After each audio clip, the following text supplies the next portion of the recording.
Je vous présente Melina Croner. Elle se promène tranquillement ce soir-là.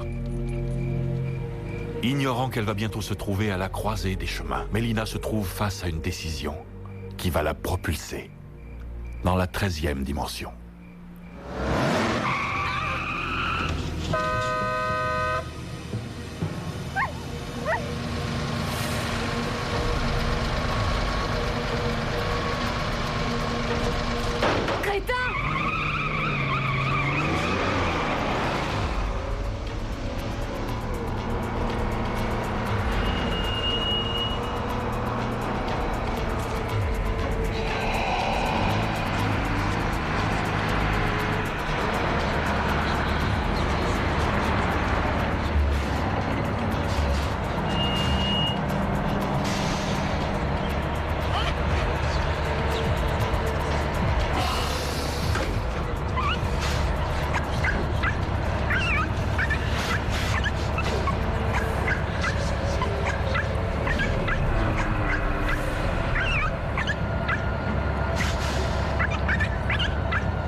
Viens, Vigo. Allez, viens.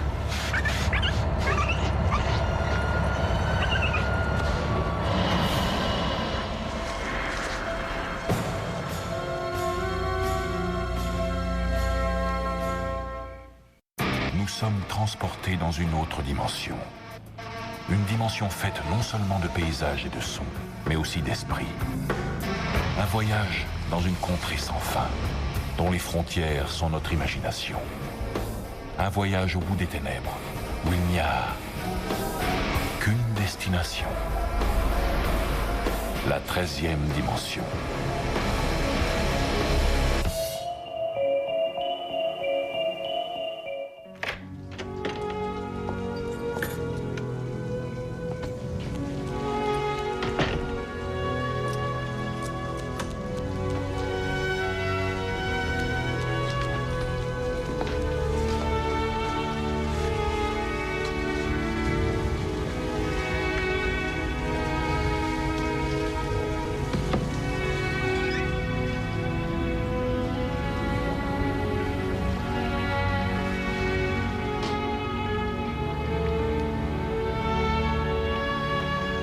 Hé,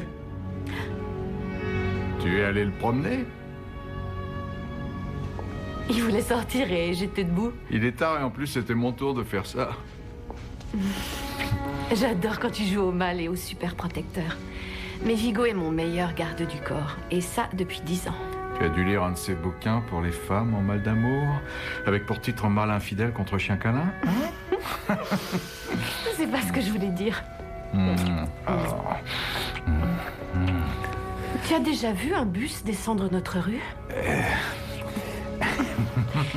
Que demander de plus? C'est magnifique, n'est-ce pas? J'ai vu les photos de ton mariage. Excuse-moi, mais ta robe était un sac à patates. Ça, je le reconnais, c'est vrai. Mais ça, c'est très joli. Il faut que j'y aille. On m'attend à l'université pour une réunion des profs. Viens voir ta liste de mariage. Tu n'es pas curieuse de savoir ce que tes amis ont déjà choisi? Ah, c'est bien le dernier de mes soucis. Tu l'as déposé quand? Il y a déjà 2 mois de ça. Mais je ne vois rien. Ça, alors, c'est pas normal. Oui, c'est curieux. Tu te souviens qui t'a reçu? Tu connais son nom? Non, je ne m'en souviens pas.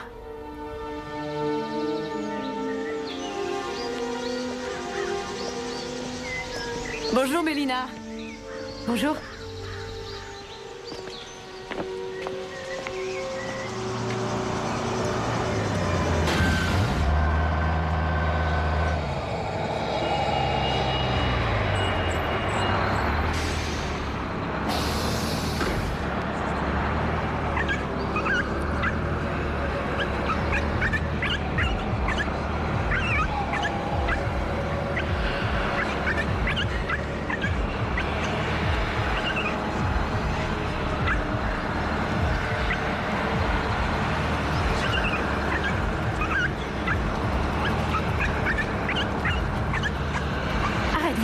Allez, on y va.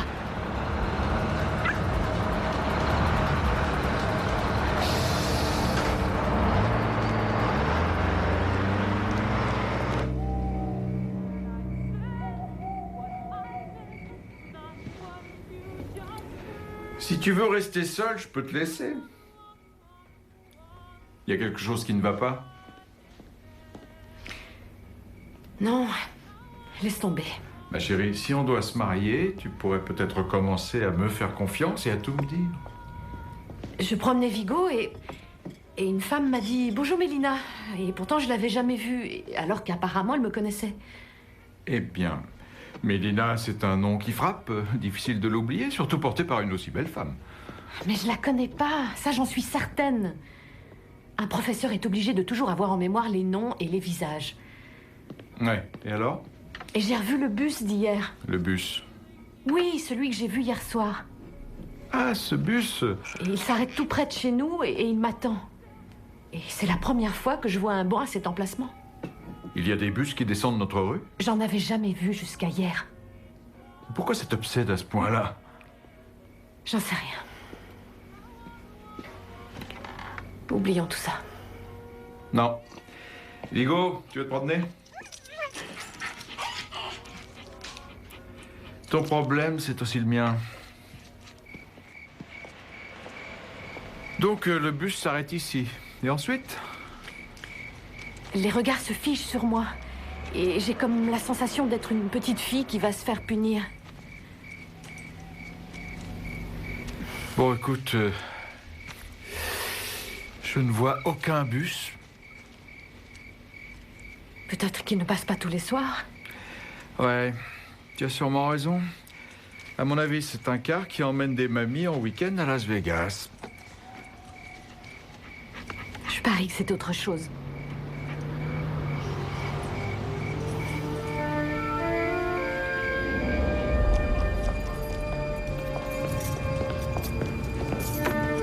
Qu'est-ce que tu fais?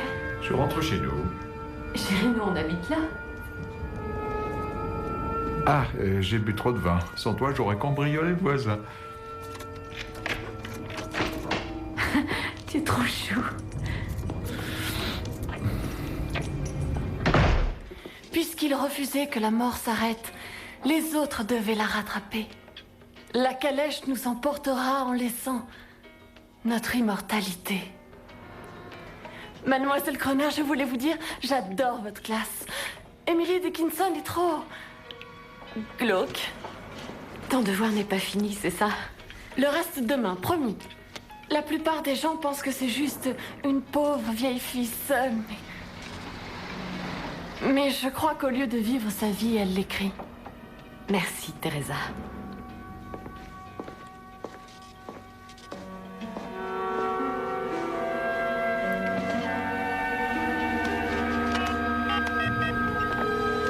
Les renseignements?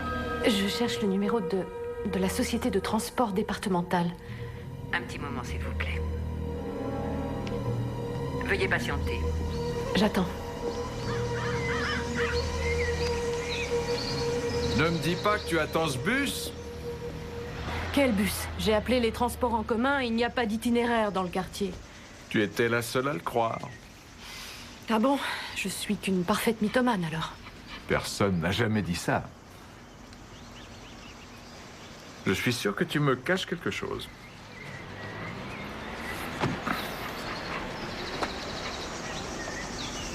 Je commence à oublier des choses. Quel genre de choses? On s'est rencontrés comment? Tu as oublié ça? Allez, réponds-moi. On était en première année à l'université, il y avait une fête sur le campus. Tu en es sûr? Mais là... Bien. Super. Viens, Vigo.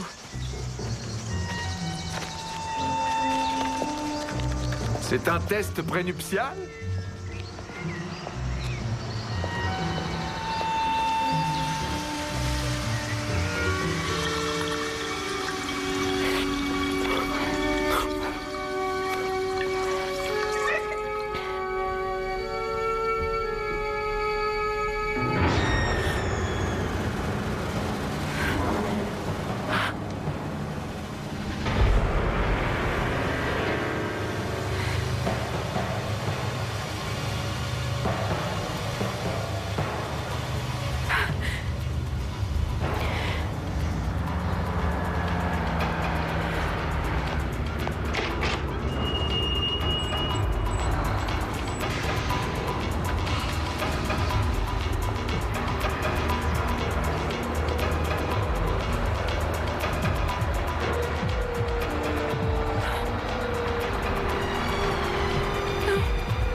harcèlement, j'appelle la police.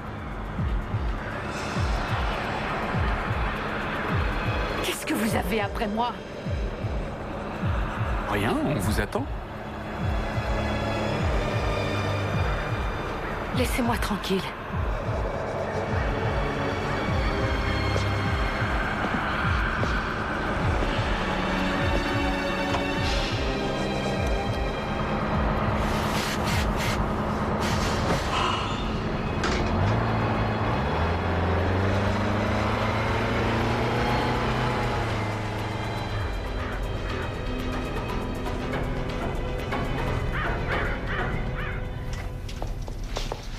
C'est ridicule.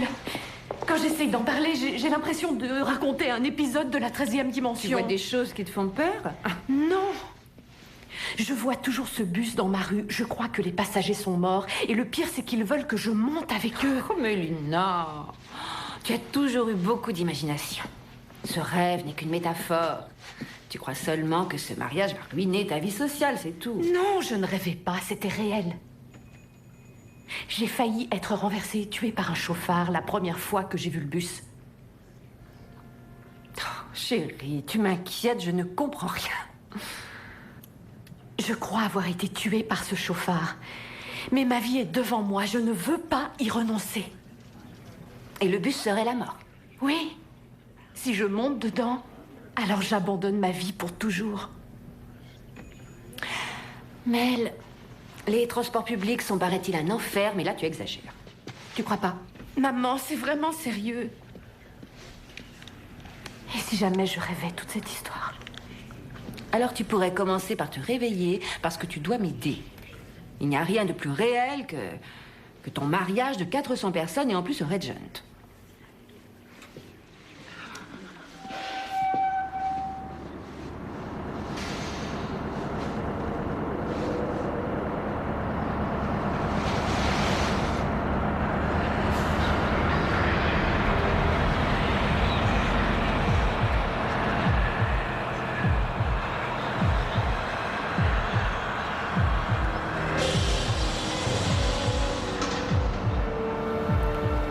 Je comprends pas. Il m'a trouvée.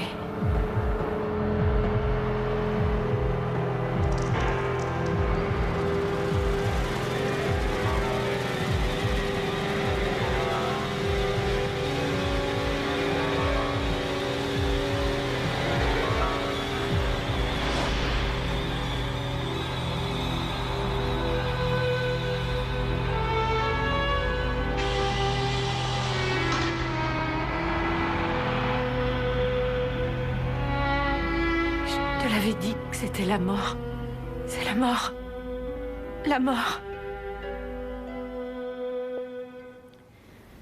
Tu te souviens de ce film avec Tim Robbins où il meurt au début et en fait, durant tout le film, il essaye d'accepter sa propre mort? Ah oui. Alors, j'ai vraiment pas compris. Est-ce que tu te souviens de la fin de Basic Instinct? C'est Sharon Stone, la tueuse, ou non? Si je te parle de ce film, c'est pour que tu comprennes ce que je suis en train de vivre. Toutes ces choses dont je ne me souviens pas. Et après, qu'est-ce que tu attends de moi? Je veux savoir si tu existes. Si nos sentiments sont sincères. Savoir si on a une chance de vivre ensemble le reste de notre existence. Mais évidemment, tu le sais très bien. Mel, je t'aime. Mon amour, je t'aime tellement. La vie était insupportable sans toi. Si tu n'étais pas venu habiter dans cet immeuble, je ne sais pas ce que je serais devenue. Non, c'était pas dans l'immeuble. On s'est rencontrés à l'université. J'ai besoin d'un autre café. Vous pouvez nous resservir? Bien sûr. Mélina! Oui? On se connaît? Mais oui, on se connaît, tu travaillais ici. C'est toi qui m'as formée. Non, je ne pense pas. Vous faites sûrement erreur. Comme il n'y a quand même pas une autre Mélina qui serait ton sosie. Écoutez, J'habite au coin de la rue. Et si je prends tous les jours mon café ici, je n'y ai jamais travaillé. Alors maintenant, s'il vous plaît, servez-moi. Bon, d'accord. Désolée. Voilà. Vous n'avez rempli qu'une tasse? Oui, il y en a qu'une, c'est normal.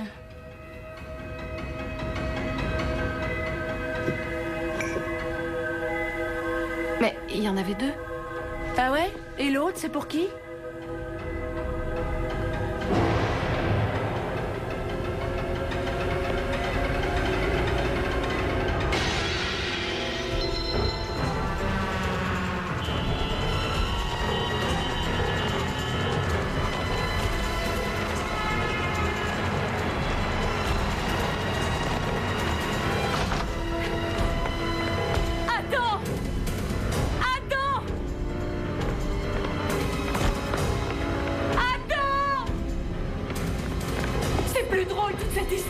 J'en ai marre.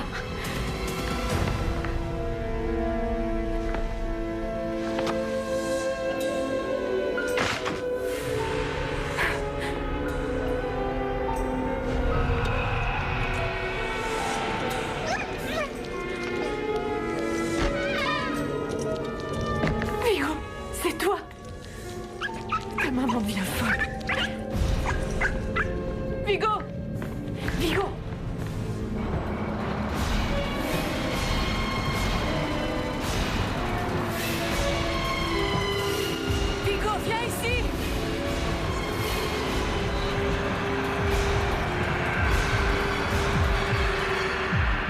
Vous me faites ça.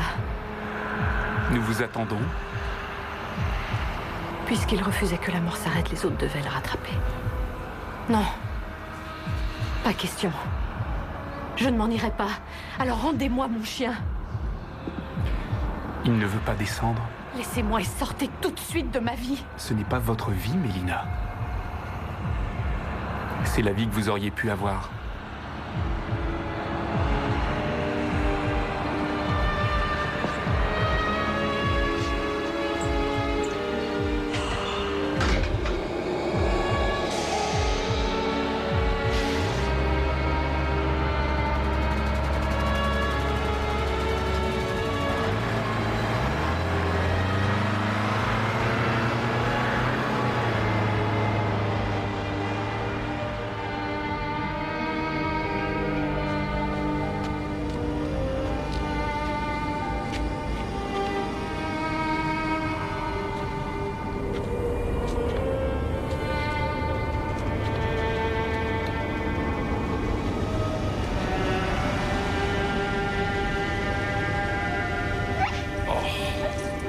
C'est un véritable miracle. J'aurais juré que ce chien était mort.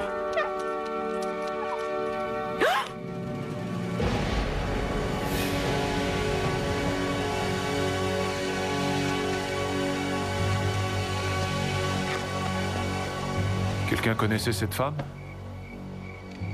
Elle s'appelait Mélina.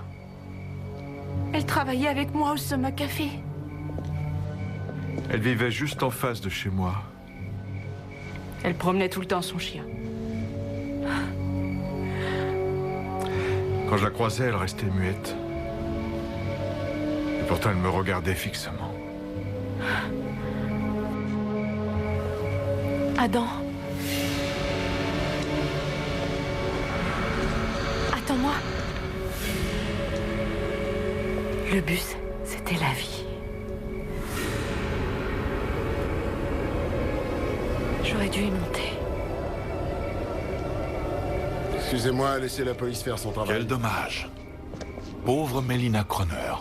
Elle a passé son existence entière à refuser de vivre et à gâcher ses espoirs de vrai bonheur. Un mauvais choix est forcément fatal dans la 13e dimension.